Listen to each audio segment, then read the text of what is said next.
देखिए भाई, हम तो वो मनोज तिवारी हैं जो पूरे संसार में बिहार का जिंदाबाद करते हैं।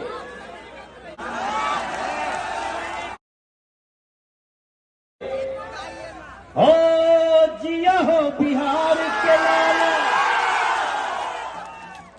अरे जिया तू 1000 साल, अरे जिया हो मनिहारी के लाला, जिया 10,000 साल। लेकिन इतना दिन हम आगे, बहुत आगे बढ़े, सब बहन के खाता में सीएम जीविका जो आवता है आगे भी आवे, बेघर के घर बनते वो आगे भी बने,